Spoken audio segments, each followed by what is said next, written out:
Dyerwave 3. Our anthropology is not derived by human psychology or, empirical data from MIT or something like this.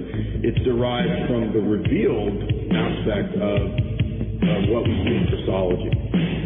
And so there's no real way to diagnose man's problem and to understand man and man's anthropology, as I said, without the right theology.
Logos is the icon of the Father, and man is the icon of God.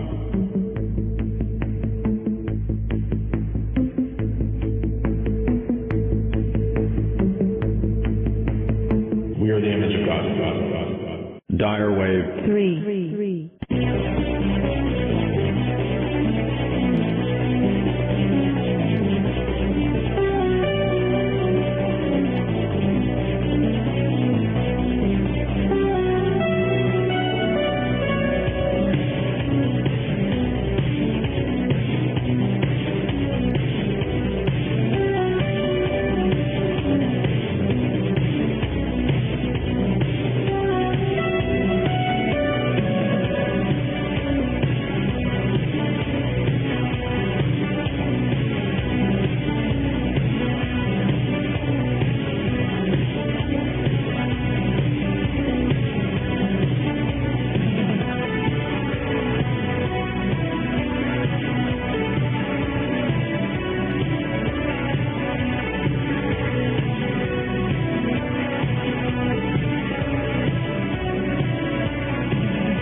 Dyerwave 3.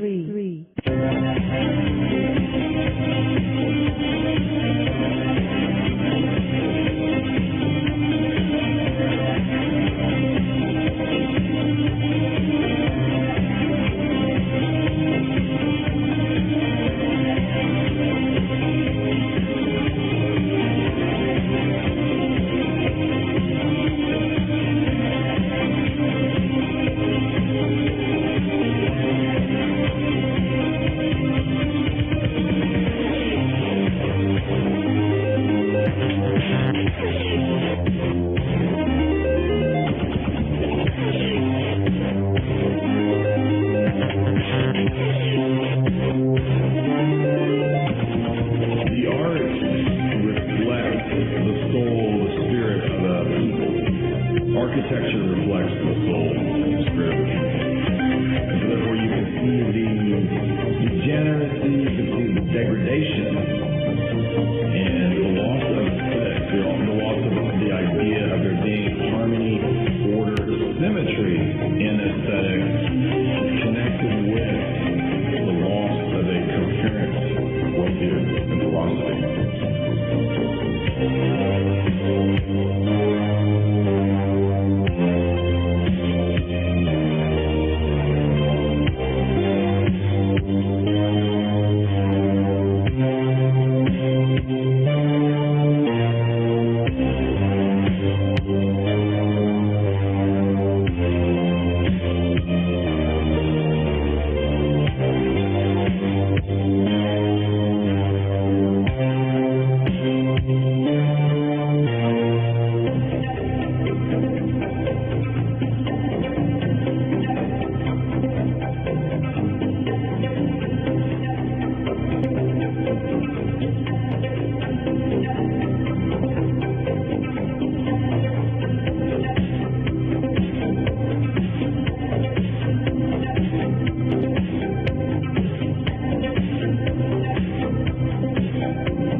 Dyerwave 3.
3.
Dyerwave. 3. Science comes out of medieval universities. This may be totally lost on modern people, but no, actually modern science comes out of universities. Guess where universities come from? Byzantium. What is the theology of Byzantium? Orthodoxy.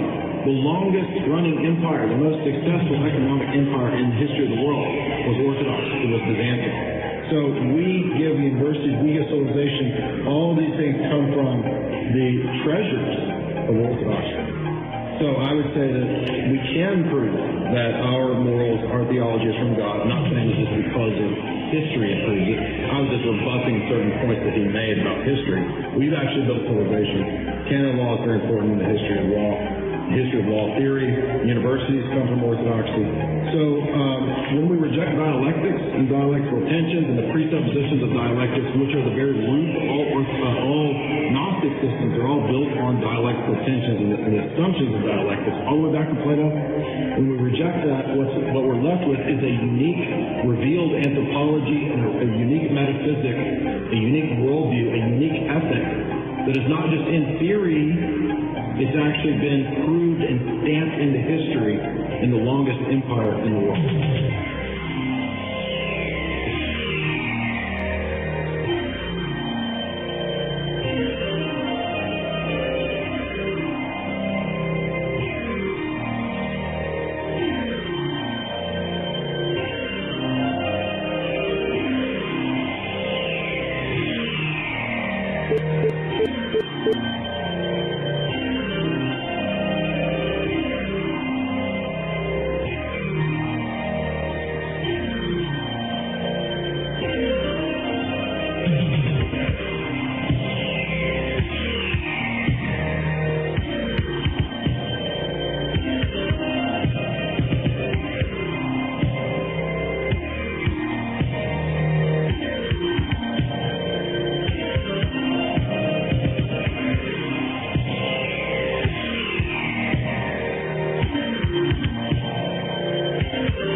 We've learned so much.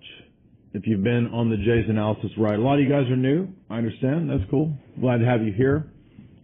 But some of you have been with me for the long haul. In fact, there are some who've been with Jay's Analysis for 10 years, reading it back in the day. And we've come a long way. We've come a long way. Now it's time for Jay Dyer Debate on the Jay Dyer Today channel, where you'll get to experience some of the highlights of Jay Dyer's debating career. During this time, there will be limited ad breaks, allowing for a smoother listening experience while the debaters make their piece, so you can follow along more easily. Enjoy.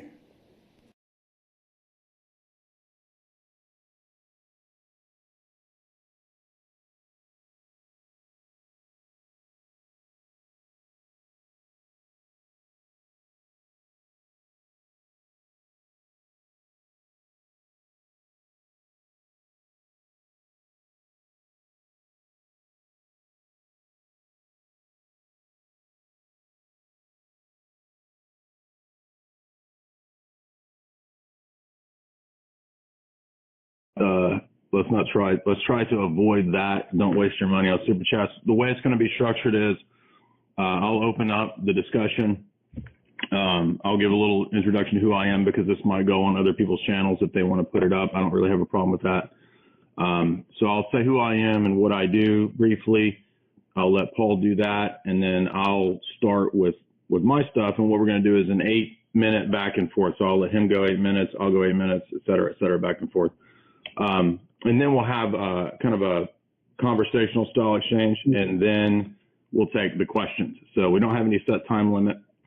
So feel free to ask super chat questions if you want to both of us. Again, keep them civil. Let's not get crazy here.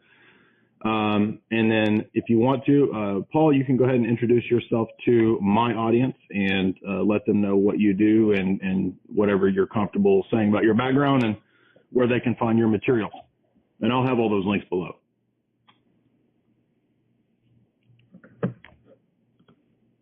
Hello? Right, can you hear me? I can hear you now.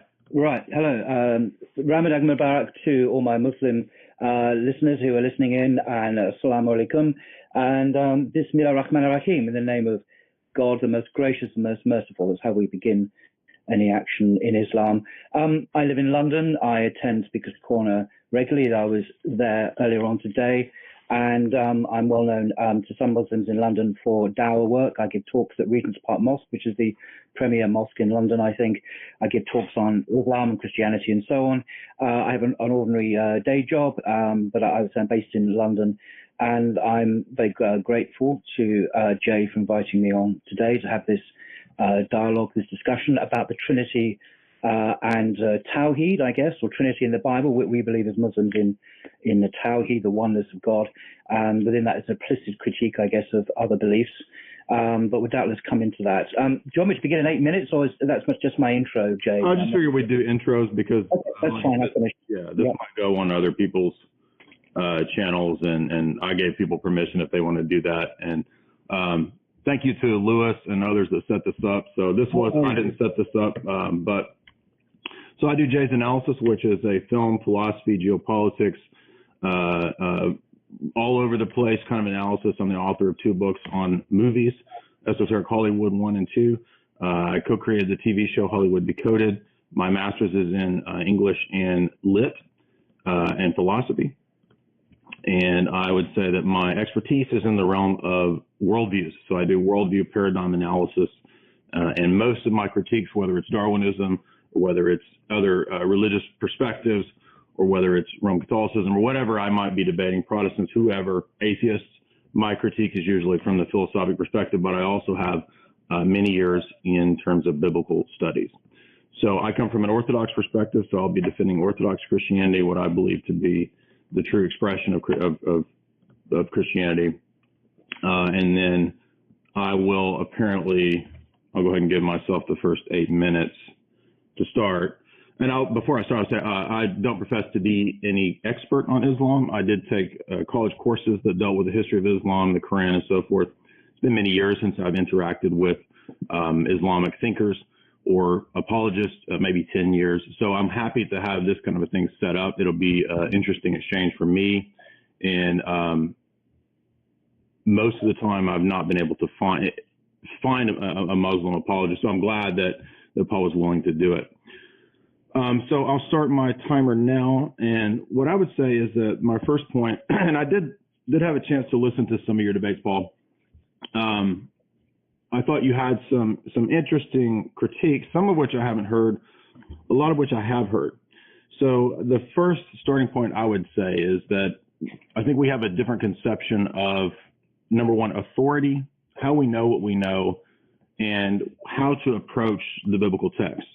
I think from your vantage point, what I got in a lot of your debates was that you see the text as a disjointed series of books that Paul kind of is set against Jesus. Paul is set against the law in the Old Testament, almost kind of a Lutheran style of reading. I'm not saying you're a Lutheran, but and it's the kind of analysis that we would see in a lot of higher critics. So I'm very familiar with the origins of higher criticism with Julius Bellhausen, how it developed over time, how it came to be the Jesus quest, a lot of the liberal scholarship, the Jesuits and so forth, who kind of got that going at the turn of the century. And I would say that this is curious because this is really a new approach to the text. This is not a historic Islamic approach to the text. Again, not an Islamic expert, but it seems to be a kind of adopted approach that many anti-Christian apologists have sort of jumped on board with. And the reason I think it's a bit dubious and maybe ad hoc and in many ways contradictory is because there's no real way for the textual critic, and I do have some familiarity with this field, there's no real way for the textual critic to know that a lot of the theories that are proposed are true or not. So it functions on the basis of a lot of presuppositions. I heard you in one of your debates, you spoke of Thomas Kuhn and paradigms. I'm glad you mentioned that because when I listened to your talks, I heard a lot of shifting notions of how we conceive of authority within our own paradigms. So for you, there was an attempt many times to appeal to the Bible, and you would appeal to texts that you believed, or at least as I understood you to do in your approach, to believe to be authentic. Like this section of what Jesus is saying in this gospel, he's saying, keep the law. Another section, oh, well, scholar XYZ has shown us that this section was made up. Now, I don't fault you for trying to do that because as an apologist for your religion, that would be what you want to do. You want to show a contradiction in our perspective, in our paradigm. But what I do is I come at this from the perspective of a holistic view. I believe that from Genesis to the final revelation of the apocalypse, it's a holistic text.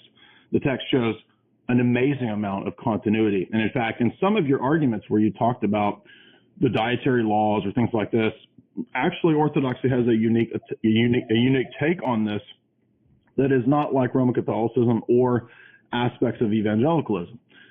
So I would actually agree that when Jesus says in Matthew 5 that we are bound to all of the jots and tittle of the Torah, in fact, I use this argument quite often. Now, how that plays out and what that means, we don't think is arbitrarily set up by independent higher critics. But in fact, as many of your opponents in your debate said, the historic church itself. So it's a question, again, back to authority. When we look at authority and we say, well, that religion teaches X, Y, Z, and when I take their holy books out of the context of where they reside, so for example, for us, the Bible is not a text that operates abstractly like some kind of rule book per se. That's one aspect of the text. But for us, the Bible is primarily a liturgical document. So it actually arises out of what would be read in the services of the church. So you're very focused on the early church and how it relates to Judaism. This is also a big focus of mine as well. And what's interesting is that the early church worship, which was in the synagogue initially, birthed the Gentile church from the synagogue. And then as the church spread throughout the empire, there is all the marks of what we would expect from a church that adopts a temple and synagogal liturgical service that then goes into the Gentile world. And the reason I say that is that this is a big part of what I missed in a lot of your debates was the misunderstanding of the relationship between the period of the 1st to 3rd centuries. So you seem to have the perspective that maybe some Baptists and Seventh-day Adventists have, which is that there was this massive corruption of Christianity from the time of the apostolic era, and Paul just, contrasted with Jesus, and up to the 3rd century in Nicaea, and then maybe after Nicaea, it turned into some other kind of thing. But in actuality, myself being somebody who went down this road of reading extensively for 14 years the church fathers in toto, not every church father, but I have read all of the post-apostolic fathers and most of the writings of the fathers for the first 3 centuries. And what I find is a complete continuity. Just off the top of my head, for example, if we read Justin Martyr, we find him looking at the Old Testament theophanies as examples of predictions of the Logos to come, the angel of the Lord. This is a big apologetic move that he uses against Trypho the Jew. If we look at Irenaeus in Against Heresies, Irenaeus has a whole section after he deals with the Gnostics for the first 3 books. And again, this is 180 AD. He has an extensive section where he talks about the continuity between the Old and New Testament, and he refutes Marcion, somebody that, although I'm not saying that you're a Marcionite, I did hear you were referencing Ebionites and other heretical groups that were intended to show that that was somehow authentic Christianity. I don't think that's true, because most of our luminaries of that first 3 centuries were consistently opposed to those figures.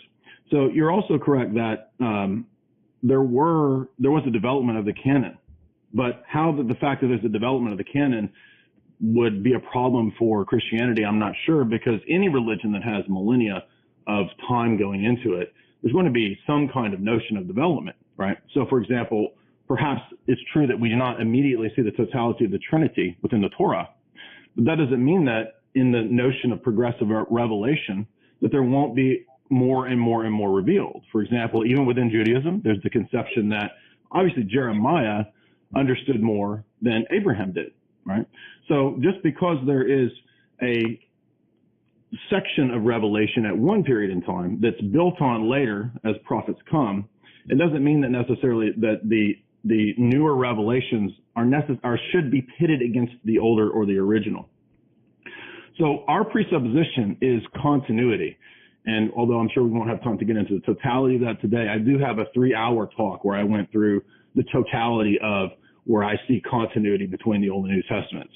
And I think that when we look at Paul and Jesus, we will consistently see not discontinuity, but in fact continuity. We will see the fact that Jesus in many cases appeals to the law, and he says that it is binding, but he also makes statements later that qualify how that law will be kept. It is not what goes into the mouth of a man, not what a man eats that defiles him in Mark, but what comes out of his heart. So in fact, is Jesus denying the dietary laws? No. So how do we understand this? Well, for example, in our Orthodox study Bible, the notes in Leviticus